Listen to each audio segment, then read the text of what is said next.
श्री राधे मित्रों, आप सबका हमारे चैनल पर बहुत बहुत स्वागत है। उत्तिष्ठो उत्तिष्ठ गोविंदो, उत्तिष्ठो गरुड़ध्वज, उत्तिष्ठो कमलाकांत, जगताम मंगलम कुरु।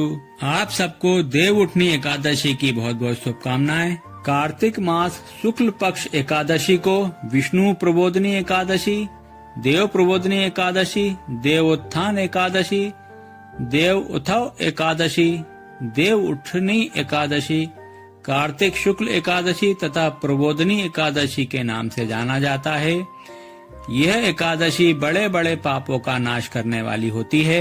कार्तिक शुक्ल पक्ष देव उठनी एकादशी का व्रत 4 नवंबर 2022 को धारण किया जाएगा। आज हम इस वीडियो में देव उठनी एकादशी व्रत कथा सुनेंगे।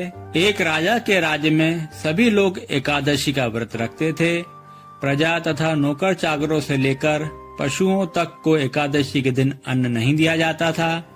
एक दिन किसी अन्य राज्य से एक व्यक्ति राजा के पास आकर बोला, महाराज कृपा करके मुझे नौकरी पर रख लीजिए। तब राजा ने उसके सामने एक शर्त रखी, ठीक है रख लेते हैं, किंतु रोज तो तुम्हें खाने को सब कुछ मिलेगा, पर एकादशी को अन्न नहीं मिलेगा।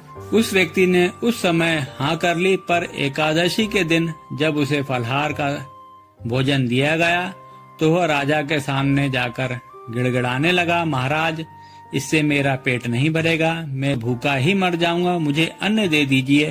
राजा ने उसे शर्त की याद दिलाई, पर वह अन्न छोड़ने को तैयार नहीं हुआ। तब राजा ने उसे आटा, दाल, चावल आदि अन्न दिया। वह नित्य की तरह नदी पर पहुंचा और स्नान कर भोजन पकाने लगा। जब भोजन बन गया तो वह भगवान को बुलाने लगा, आओ भगवान भोजन तैयार है। उसके बुलाने पर पीताम्बर धारण किए भगवान चतुर्भुज रूप में आ पहुँचे तथा प्रेम से उसके साथ भोजन करने लगे। भोजन करके भगवान अंतर ध्यान हो गए तथा वह अपने काम पर चला गया। 15 दिन बाद अगली एकादशी को वह राजा से कहने लगा कि महाराज मुझे दुगना सामान दीजिए। उस दिन तो मैं भूखा ही रह गया।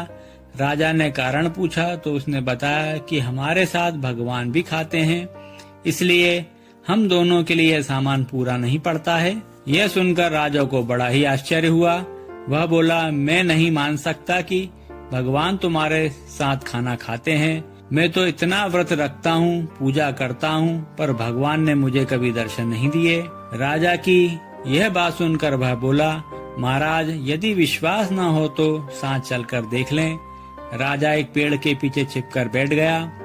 उस व्यक्ति ने भोजन बनाया तथा भगवान को शाम तक पुकारता रहा, परंतु भगवान नहीं आए। अंत में उसने कहा, हे भगवान यदि आप नहीं आए तो मैं नदी में कूदकर प्राण त्याग दूंगा। लेकिन भगवान तब भी नहीं आए।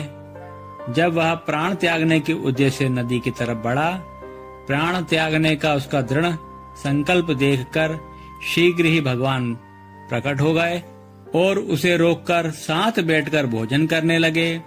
खा पी कर वे उसे अपने विमान में बिठाकर अपने धाम ले गए। यह देख राजा ने सोचा कि व्रत उपवास से तब तक कोई फायदा नहीं होता जब तक मन शुद्ध न हो। इससे राजा को बड़ी ग्लानि हुई। वह भी मन से व्रत उपवास करने लगा और अंत में स्वर्ग को प्राप्त हुआ। इसी प्रकार भगवान श्री हरि विष्णु जी आप सबकी सभी मनोकामनाएं पूर्ण करें। वीडियो में मेरे साथ अंत तक बने रहने के लिए धन्यवाद। जय श्री कृष्ण, जय श्री राधे।